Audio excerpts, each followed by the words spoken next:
The federal government cares about this case because this law has posed substantial threats to public safety. Listen, we've been on this journey together. We started like last September, I started covering ballot measure 114. Just dealing with all these threshold issues, they're asking things that are extraordinary departures from this court's jurisprudence again and again and again. Figures. And this is something that we should celebrate, that today's gun owner is looking a little bit less like me and more like the rest of America. The Supreme Court heard arguments today on the Second Amendment Preservation Act, which is a new law. Weapons ban is constitutional. So we know dangerous and unusual weapons are outside the scope altogether. Licensing requirement. And then section 11 was your magazine capacity, okay?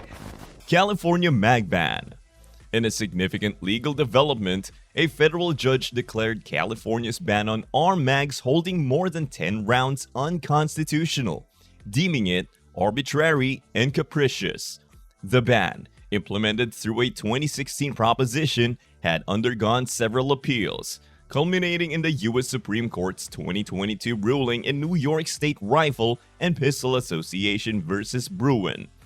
This precedent-setting decision established that armed regulations must align with the language of the Second Amendment and adhere to the historical traditions of the nation. U.S. District Judge Roger T. Benitez, in his Friday ruling, articulated that the ban on high-capacity mags failed to meet the constitutional standards set by the Supreme Court. He asserted that there is no national tradition of prohibiting or regulating arms based on firing capacity or ammunition capacity. Judge Benitez criticized the government's approach, stating that the attempt to address a few individuals with malicious intent ends up turning law-abiding citizens seeking larger mags for self-protection into criminals. California Governor Gavin Newsom swiftly responded to the decision, labeling it as politics, pure and simple. He pointed to Judge Benitez's history of rolling back arm control legislation, suggesting a pattern of decisions that align with a particular ideological stance. The governor expressed concern that the decision might jeopardize the state's robust arm control measures. Judge Benitez's decision opens a new chapter in the ongoing debate over arm control and individual rights. The ruling highlights the delicate balance courts must strike between addressing public safety concerns and respecting citizens' Second Amendment rights. This delicate dance between security and individual freedoms has been at the heart of numerous legal battles, with decisions often hinging on the interpretation of the Constitution and its historical context. California Attorney General Rob Bonta promptly filed a notice of appeal in response to Judge Benitez's ruling. Bonta emphasized that the state's commitment to public safety, stating that they would fight for our authority to keep Californians safe from arm enhancements designed to cause mass casualties. The appeal process is expected to reignite the legal wrangling over arm regulations, with both sides gearing up for a protracted legal battle. The debate surrounding high-capacity mags is emblematic of broader discussions about arm control measures across the United States. Proponents argue that restricting the capacity of armed mags is a practical step in curbing the potential for mass layings and reducing the overall lethality of such incidents. On the other hand, opponents often contend that such restrictions infringe upon law-abiding citizens' constitutional rights and argue for the need to address the root causes of violence through other means. This legal development also underscores the impact of Supreme Court decisions on lower courts and their interpretation of the Second Amendment.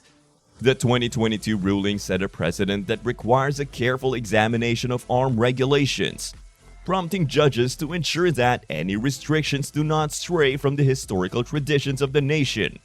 As the legal battle unfolds, it is likely to draw the attention of policymakers, legal scholars, and advocacy groups on both sides of the arm control debate.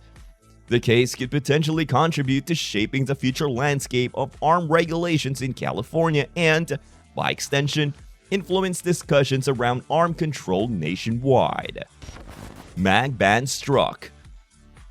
The recent federal judge's decision striking down California's ban on armed mags holding more than 10 rounds has stirred significant debate and raised questions about the balance between arm control measures and Second Amendment rights.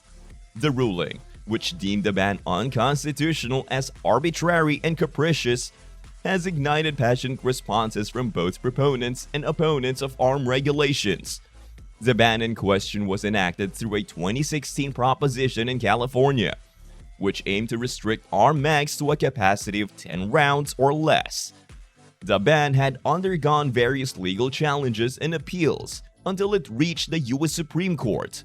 In the 2022 case of New York State Rifle and Pistol Association versus Bruin, the Supreme Court emphasized the importance of arm regulations aligning with the language of the Second Amendment and being consistent with the nation's historical tradition.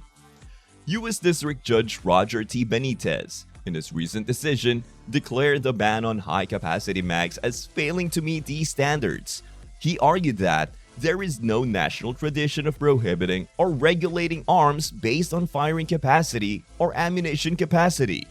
This decision adds another layer to the ongoing debate about the extent to which the Second Amendment protects an individual's rights to possess arms and the permissible scope of arm control measures.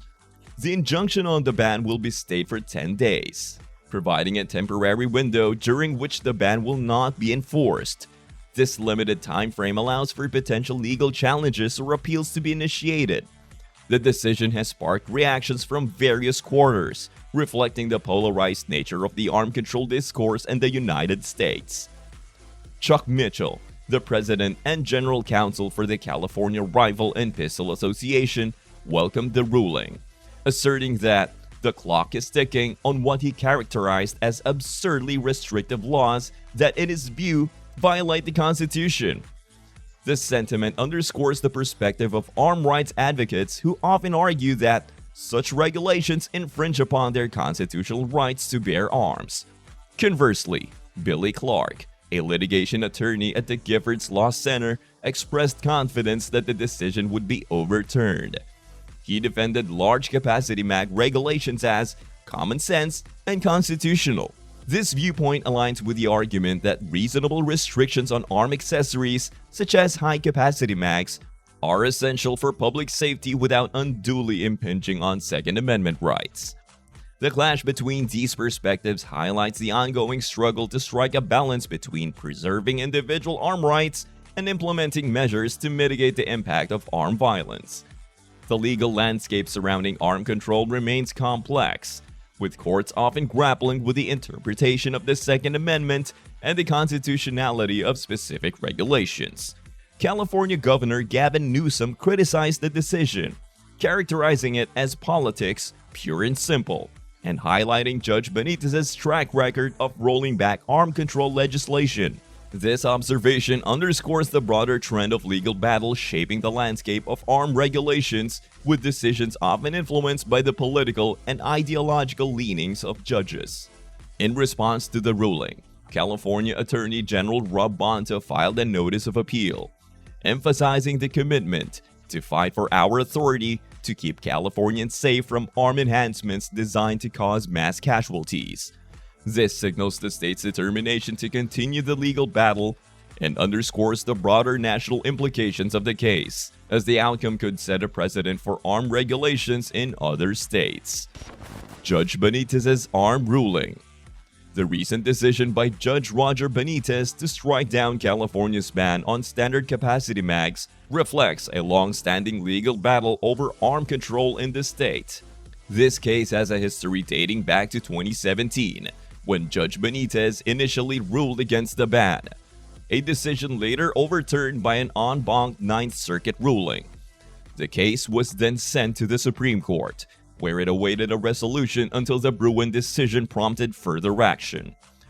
The heart of the matter revolves around California's classification of certain mags as high capacity and the subsequent ban imposed on them.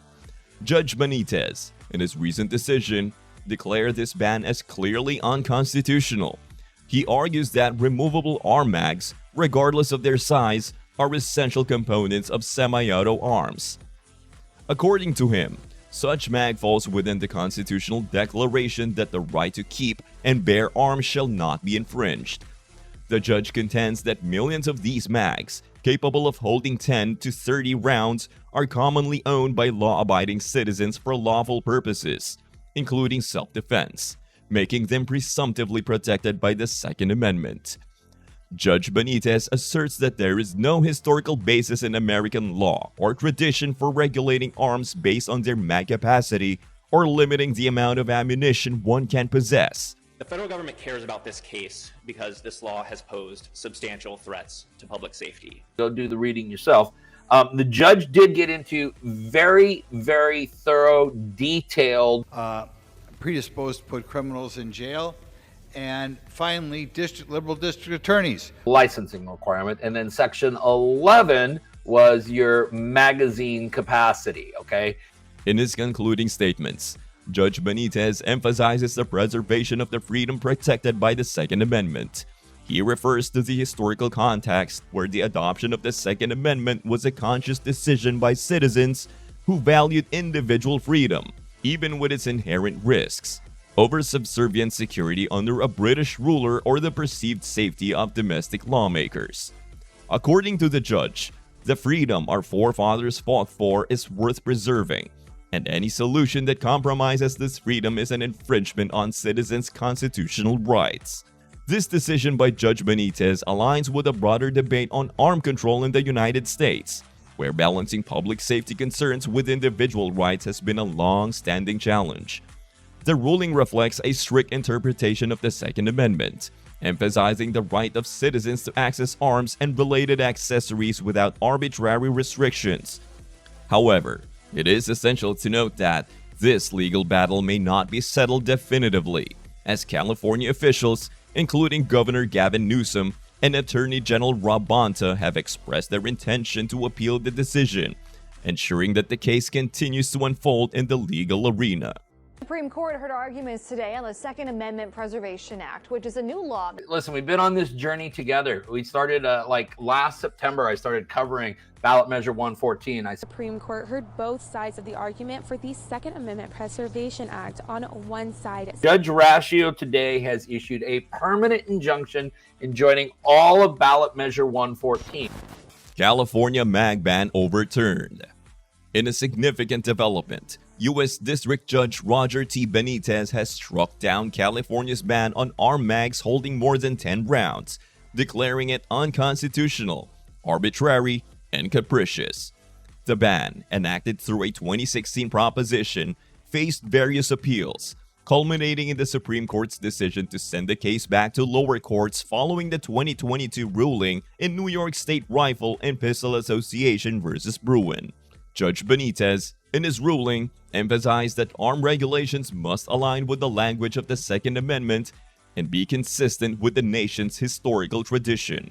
He argued that the ban on high-capacity mags failed to meet this standard, stating that there is no national tradition of prohibiting or regulating arms based on firing or ammunition capacity. The judge highlighted the government's response to a few individuals with malicious intent, stating that such a response turns law-abiding citizens into criminals. He contended that responsible individuals seeking larger mags for self-defense should not be penalized. Benitez argued against regulating arms based on their firing capacity and ammunition, asserting that there is no historical precedent for such measures. Just dealing with all these threshold issues, they're asking things that are extraordinary departures from this court's jurisprudence again and again and again. Similar protections than the Second Amendment, so you do have benefits there. There is certainly one of them. President Biden's self-inflicted border crisis continues to wreak havoc across the country. Being persuasive, the things like analogies to regulations of Bowie knives and billy clubs and slingshot. On the opposing side, Billy Clark, a litigation attorney at Giffords Law Center, expressed confidence that the decision would be overturned. He characterized large-capacity mag regulations as common sense and constitutional, emphasizing their role in promoting public safety. The historical context and constitutional implications of this ruling are notable. Judge Benitez drew attention to the necessity of removable arm mags in semi-auto arms, aligning with the constitutional declaration that the right to keep and bear arms shall not be infringed. He argued that millions of law-abiding citizens own removable arm mags for lawful purposes, including self-defense, making them presumptively within the protection of the Second Amendment. The judge rejected the idea of regulating arms based on the number of rounds they can shoot, citing a lack of historical precedent. He referred to early militia equipment regulations that required citizens to equip themselves with an arm and a minimum amount of ammunition exceeding 10 rounds. Oregon Arm Control. The recent legal developments in Oregon surrounding Measure 114, which implemented a statewide permit to purchase arms and a mag ban, have significant implications for arm control in the state. Measure 114 was challenged in multiple lawsuits, with one notable case being Arnold v. Kotek. The court has now issued a permanent injunction against Measure 114, declaring it unconstitutional and preventing its implementation.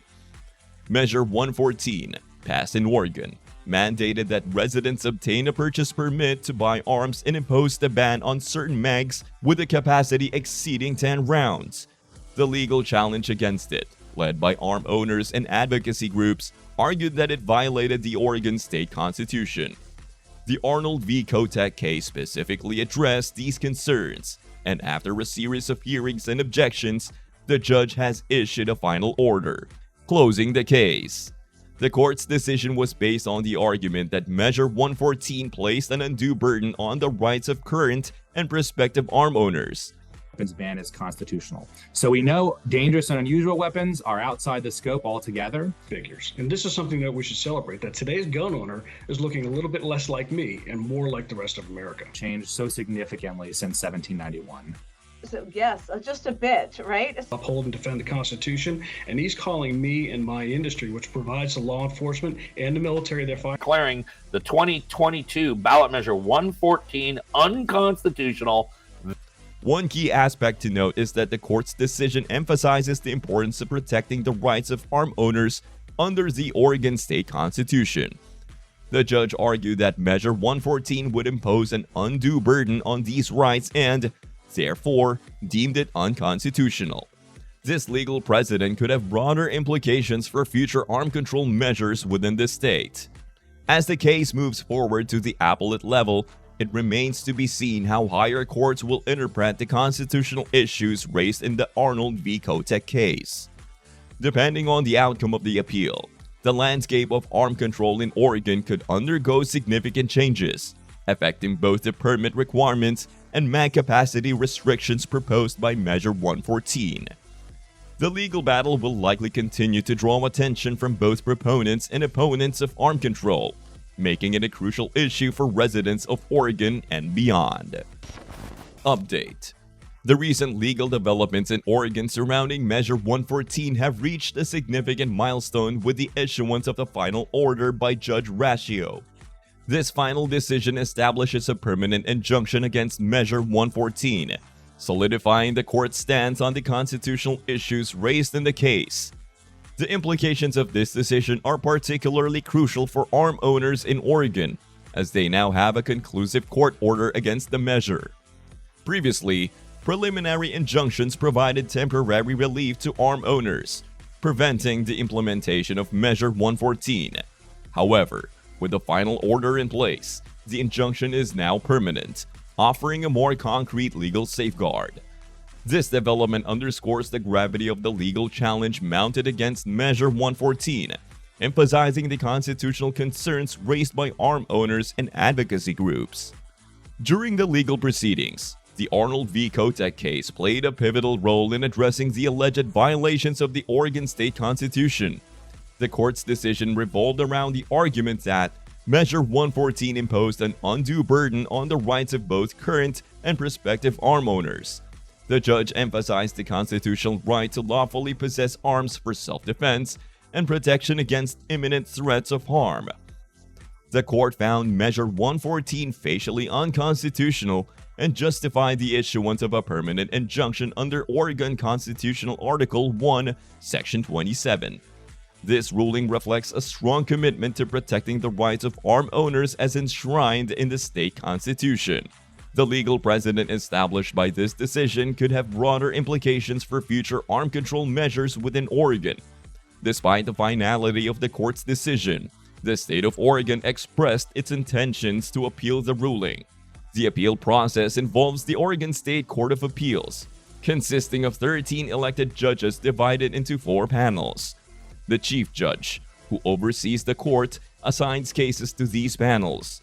The appellate process will involve a thorough review by the selected panel, potentially leading to an agreement with the lower court's decision or the drafting of a new opinion on appeal. Notably, the political affiliation of the judges on the appeals court may play a role in the case's outcome. While the makeup of the court seems to lean towards a conservative contingency, the actual track record and prior decisions of the judges remain uncertain. The appeal process will shed light on the judicial interpretation of constitutional issues related to Measure 114, and the final decision could significantly impact the landscape of arm control in Oregon. For now, the mag bans and permit scheme mandated by Measure 114 remain halted through the finalized permanent injunction. The legal battle is far from over, and the state's appeal indicates a continued struggle over the future of arm control regulations in Oregon. As the case progresses, residents, legal experts, and stakeholders will closely watch how higher courts interpret the constitutional issues raised in the Arnold v. Kotek case, anticipating potential changes to permit requirements and mag capacity restrictions proposed by Measure 114. Implications for arm owners. The recent legal developments in Oregon, particularly the striking down of the mag ban and the ruling of Measure 114 as unconstitutional, carry significant implications for arm owners in the state. This landmark decision has not only provided a legal victory for those challenging the measure, but also has far-reaching consequences for the rights and regulations surrounding arm ownership in Oregon. The core implication revolves around the immediate impact on Oregon arm owners. With the issuance of a permanent injunction against Measure 114, the mag ban and the mandatory purchase permit scheme mandated by the measure are effectively halted. This brings relief to arm owners who were facing the prospect of increased restrictions on their Second Amendment rights. The court's decision, anchored in the Arnold v. Kotek case, addresses the constitutional concerns raised by arm owners and advocacy groups. The judge emphasized that Measure 114 placed an undue burden on the rights of both current and prospective arm owners. By deeming the measure facially unconstitutional, the court has asserted the importance of protecting these rights, particularly under the Oregon State Constitution. The implications extend beyond the immediate relief for arm owners, reaching into broader landscape of arm control regulations in Oregon. The decision sets a legal precedent that challenges the validity of measures imposing stringent restrictions on arm ownership. This precedent may serve as a benchmark for future legal battles involving arm control in the state, shaping the interpretation of constitutional rights and limits. One significant aspect to consider is the state's intent to appeal the ruling.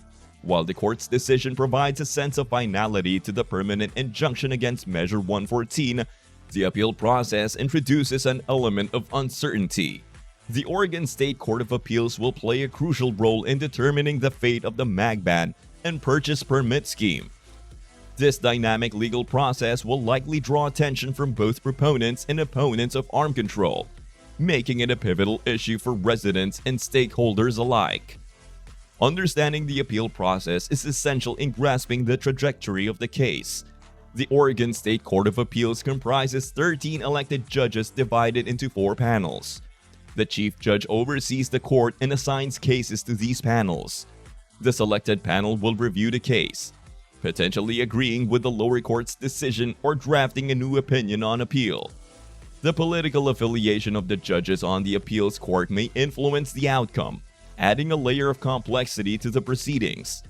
As the case moves forward, the residents of Oregon and the broader public will closely monitor how higher courts interpret the constitutional issues raised in the Arnold v. Kotek case. The outcome of the appeal could reshape the arm control landscape in Oregon, impacting both permit requirements and mag capacity restrictions proposed by Measure 114.